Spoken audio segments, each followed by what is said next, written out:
Vale, pues bueno, efectivamente, ¿no? Mi TFM se llama el sistema económico, aliado o enemigo de la sexualidad, ¿no? Bueno, para empezar un poco quería decir mi hipótesis, ¿no?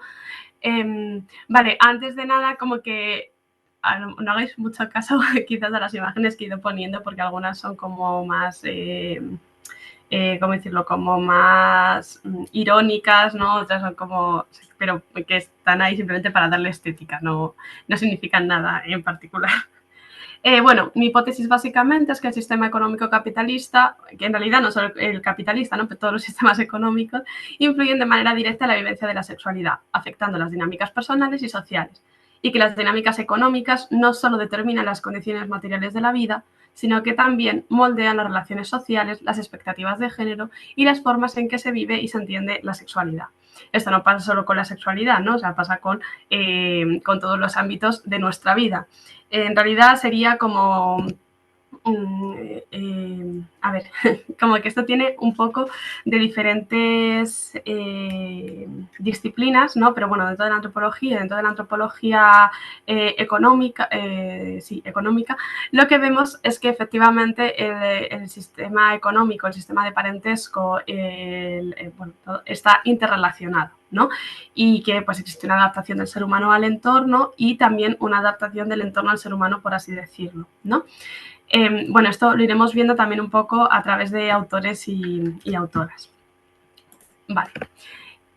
Bueno, la metodología que he seguido ha sido, pues, por una parte, bueno, principalmente una revisión bibliográfica, ¿no? Y luego, pues, un poco como a raíz de esa revisión bibliográfica, que hay libros que ya de por sí utilizan también esta técnica, ¿no? Pues analizar e identificar los discursos generalizados en las redes sociales y medios de comunicación. Para poder entender también un poco cómo pues, ciertas lógicas o filosofías, ¿no? También llegan a la población y se extienden, ¿no? O sea, porque hoy en día es importante tener en cuenta que vivimos en un sistema capitalista que no solo es que sea un capitalismo como encontramos en los libros, sino que además es un capitalismo globalizado en el que se tiene una información globalizada, ¿vale? Y eso también es muy importante. No, yo le doy y esto no funciona. Ah, vale. Bueno, efectivamente, como es un trabajo principalmente de revisión bibliográfica, o bueno, es como en lo que más me he basado, pues me gustaría, ¿no? Hacer un recorrido por algunas autoras que me han servido a mí como marco teórico. Y bueno, y con marco también desde el que situarme para pensar, ¿no? En todas estas cosas. Bueno, pues primero tenemos a Silvia Federici, ¿no? Que es mi diosa. Lo online, perdón este paréntesis, pero lo online me causa muchísimo más estrés porque no sé si la gente se ríe o no. Bueno, Silvia Federici, que la adoro con toda mi alma, bueno, pues ella plantea, ¿no? Principalmente en lo que más me he basado de ellas, en el libro de Calíbar y la bruja, en la segunda edición. Bueno, pues como vemos ahí, ¿no? Dice que pues a raíz, básicamente en este libro hace un análisis de cómo pasamos de la Edad Media de un sistema feudalista a un sistema capitalista, ¿no? Que parece que fue de la noche a la mañana, pero en realidad hay 4 siglos entre medias. Y cómo se van produciendo, ¿no? Todos estos cambios. Claro, lo guay de Silvia Federici es que dice, vale, ya sabemos un poco cómo funcionó esto, pero cómo afectó, ¿no? Cómo afectó a las mujeres, ¿no? Bueno, pues Silvia Federici dice que una vez que se empieza la ilustración y tal, aparece un nuevo ser humano que se considera desde la perspectiva capitalista su mejor versión, ¿no? Porque es capaz de reprimir todos sus instintos y es más valioso cuanto más trabaja y cuanto más renuncia al placer, ¿no? Como todas estas cosas, pues la renuncia al placer y el trabajo duro y todo esto, pues es una filosofía, ¿no? Un pensamiento de fondo que se va generando. Algo que, por cierto, anteriormente mi compañero también ha hablado de esto, ¿no? Cuando ha hablado de lo de Platón y el cuerpo y el placer y que me ha recordado un poco a todo esto. Luego, pues, Michel Foucault no podía faltar, parece ser, porque, bueno, sí, hablamos de cuerpo y de capitalismo. Desde luego, Foucault no podía faltar. Está claro, bueno, no sé si se sabe, pero bueno, Foucault introdujo el término, la terminología del biopoder, ¿no? Y bueno, yo con lo que más me quedo, porque claro, si tengo que explicar como la teoría de cada autor o autora, nos podemos quedar aquí más que toda la tarde, ¿no? Porque es gente que piensa muy bien y que y que además tiene unos análisis muy buenos, ¿no? Y muy extensos. Pero bueno, Michel Foucault, pues que el capitalismo necesitaba un control del cuerpo para la producción y el alejamiento de placeres terrenales, ¿no? Cosa a la que también contribuyó pues un pensamiento católico y todas estas cosas. Vale, luego desde la economía feminista tenemos a Amaya Pérez Orozco y a Cristina Carrasco, ¿no?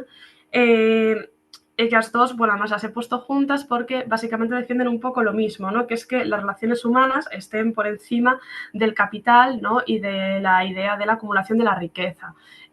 Amaya Pérez Orozco, ¿no? Pues en una de sus análisis dice que las métricas capitalistas de éxito centradas en el logro material y la acumulación de riqueza contribuyen a la generación de estrés y ansiedad, ¿no? Y bueno, tener estrés y ansiedad, aunque eso ya lo vemos un poco al final, ¿no? Es bueno, pues es un elemento clave para nuestra relación con la sexualidad, ¿no? Y todas estas cosas. Y luego Cristina Carrasco, pues literalmente también dice que el capitalismo no es una máquina, sino una relación social. Parece como muy abstracta esta idea, ¿no? Pero bueno, como que recoge muy bien un poco lo que pretendo decir, ¿no? Que es que efectivamente el sistema económico, vuelvo a repetir, genera una estructura dentro de las relaciones sociales, ¿no? Y pues eso, pues en las relaciones de poder, las relaciones de género, todas estas cosas. Vale, volviéndonos un poquito atrás en el tiempo, ¿no? Aquí nos encontraríamos a Max Weber y que Max Weber pues explicaba muy bien también cómo las lógicas del mercado hacen que la competitividad, sea el principal formato de relación, ¿no? Max Weber además también hablaba de la escuela, ¿no? Y de cómo en la escuela, entre las dinámicas ¿no? de las personas infantiles, pues se veían dinámicas, ¿no? Sociales que reflejan las dinámicas adultas, y al final las dinámicas adultas, al encontrarse dentro de un mercado determinado, pues en el que impera la competitividad, no, pues se va, pues al final todas nuestras relaciones sociales también están impregnadas de esa competitividad, ¿no? Esa competitividad también lleva una individualidad, y Bell Hooks, a quien por cierto también ha mencionado antes una compañera, claro, decía que esto no es un poco la filosofía del éxito, de la que también vamos a hablar ahora, que lleva como a conseguir una escala mayor dentro del estrato social y que además, ¿no? Pues se hace a través de la competitividad, desvía la atención de los problemas estructurales, porque básicamente esa filosofía del éxito y estas lógicas de competitividad te sitúan en un punto de individualidad, ¿no? Y desde la individualidad pues básicamente se pone el foco en las personas de la responsabilidad que tienen sobre ciertas cosas y no se deja ver los problemas estructurales. Vale, luego tendríamos a Mia Srinivasan, no sé si se pronuncia así, la verdad, porque a veces pues soy demasiado blanca, perdón por las bromas que voy metiendo, pero a Mia Srinivasan, ¿no? Pues introduce el concepto de follabilidad como concepto teórico, político y social, y me parece una genia por hacer esto, y es en su libro El derecho al sexo.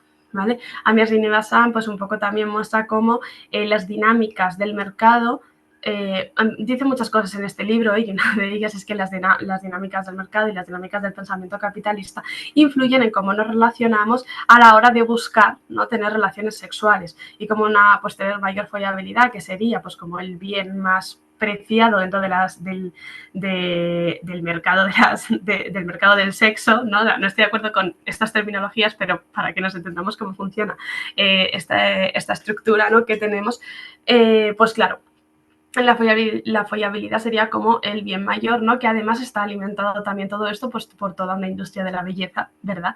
Que ya sabemos que ejerce muchísima presión sobre los cuerpos.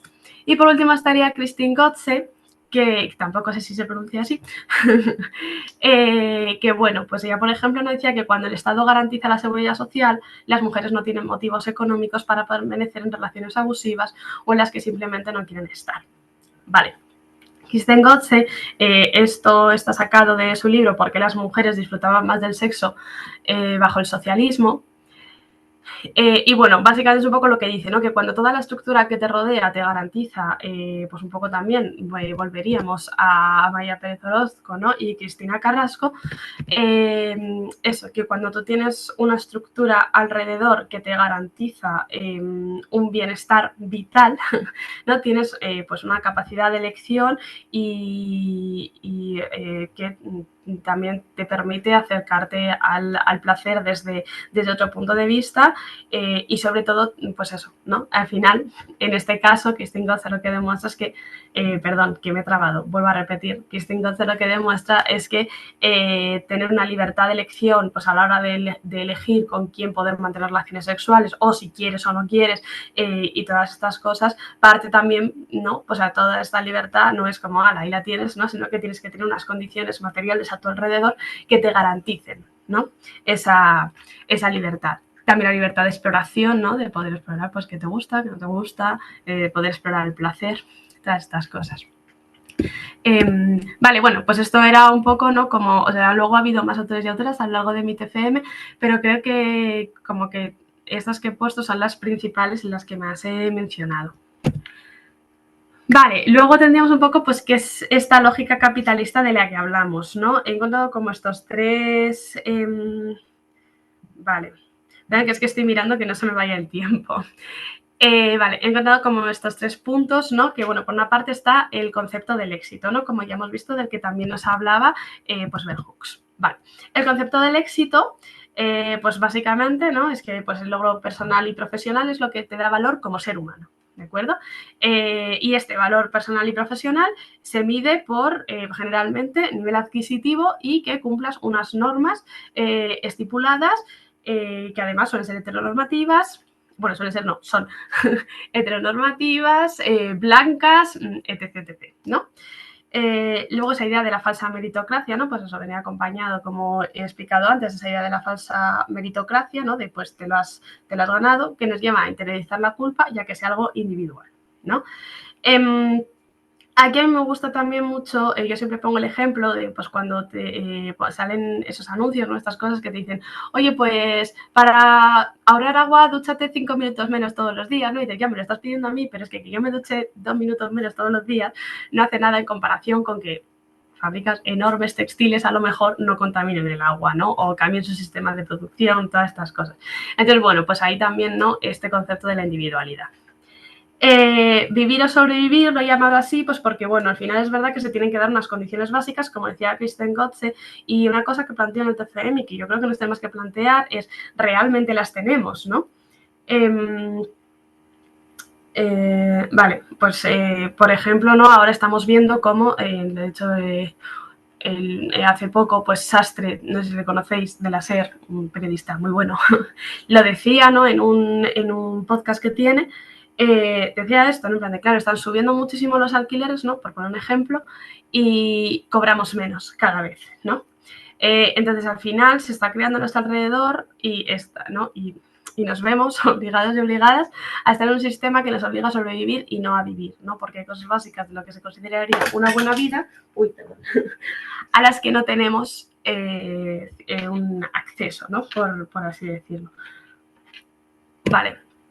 Esto no es que me lo haya saltado, Cuerpo y Capital, el Body Count y los hombres de alto valor, sino que lo vamos a ver en la siguiente. ¿Vale? Vale, bueno, pues los hombres de alto valor y el body count, ¿no? Os lo cuento. Básicamente esta filosofía del alto valor, aparte de, pues, aparte de tener como unas filosofías bastante machistas, ¿no? Y misóginas,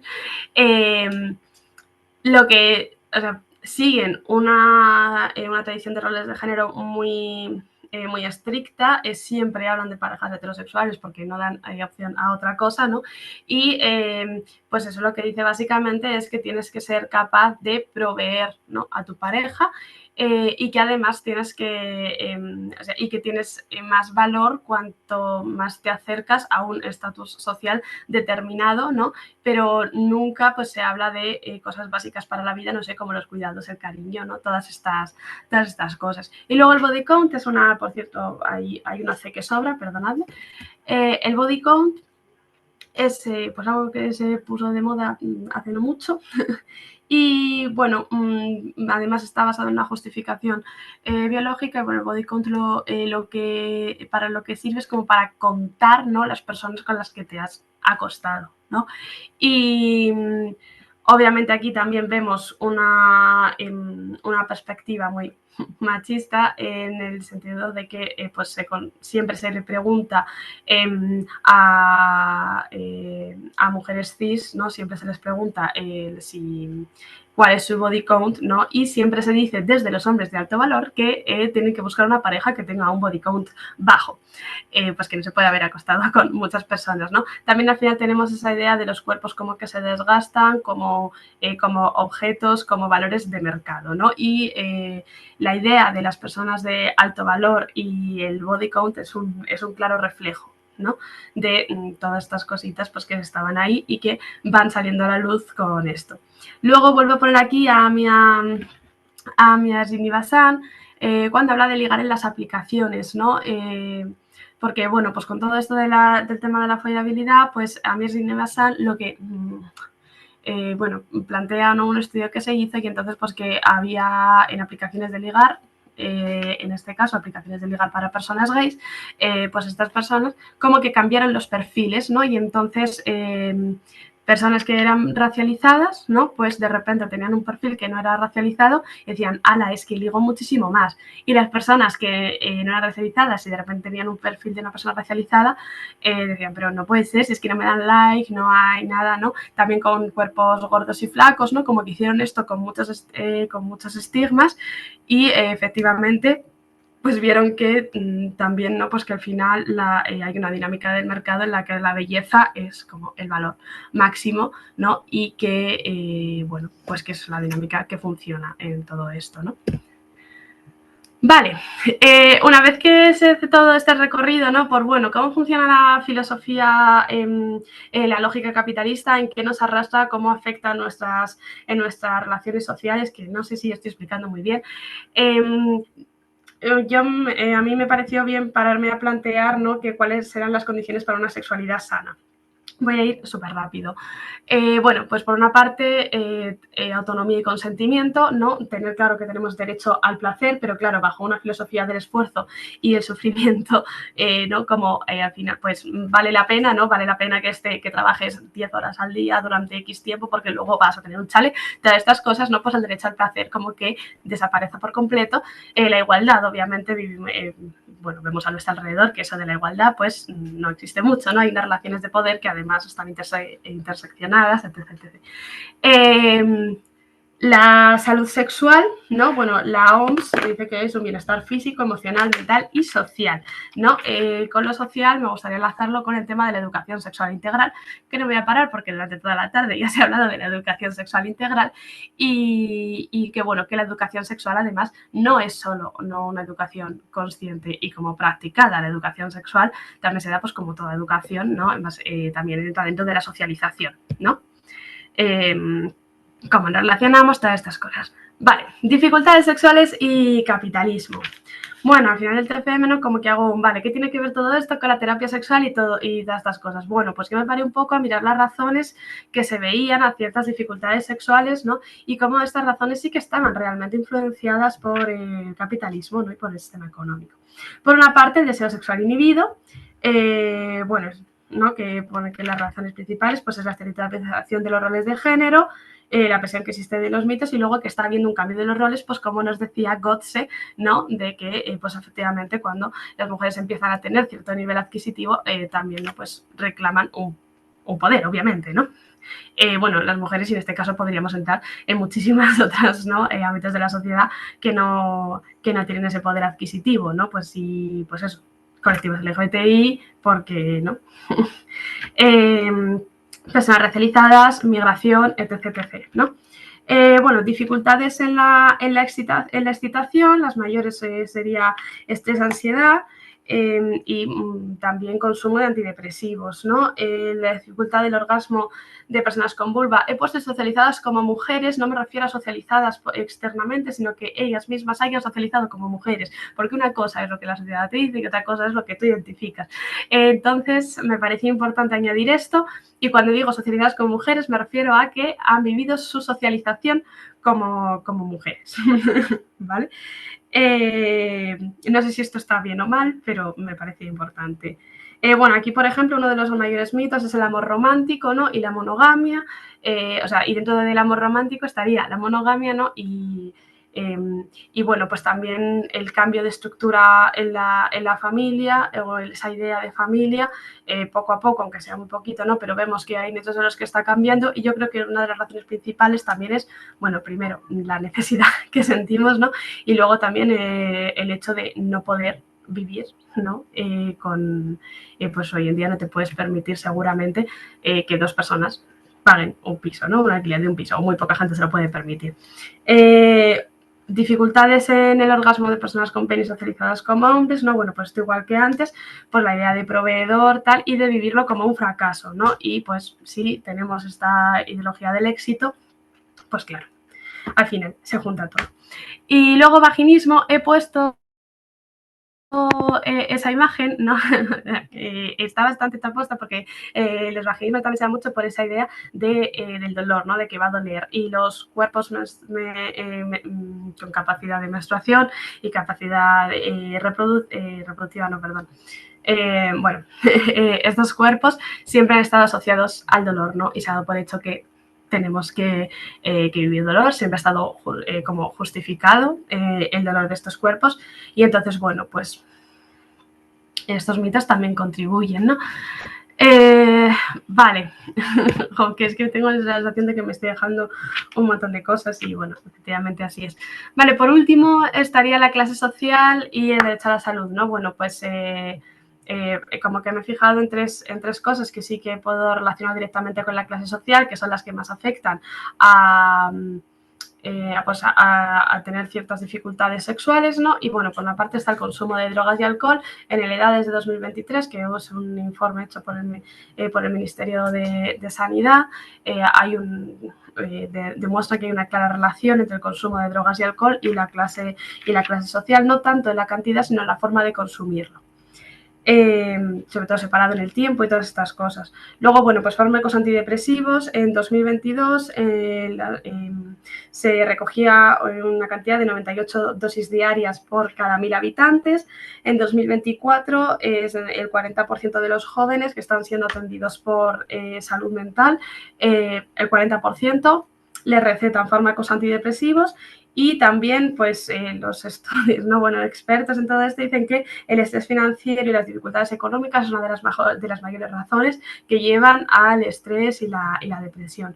Por último, bueno, hipertiroidismo, colesterol y diabetes. Desde la OMS y muchos otros estudios también se ha demostrado que la pertenencia a una clase social puede potenciarte este tipo de enfermedades, pues porque en muchas ocasiones también el acceso a la alimentación que tenemos, a la calidad del agua, ¿no? O sea, como ciertas cosas, o incluso pues el tiempo que tenemos para, ¿no? Dicen, es que te tienes que alimentar bien. Bueno, el tiempo que tenemos para garantizar que realmente yo me voy a poder parar a hacerme una comida buena, de calidad, ¿no? Y que no voy a comprar ultraprocesados, todas estas cosas, ¿no? Que también afectan a una salud al fin y al cabo.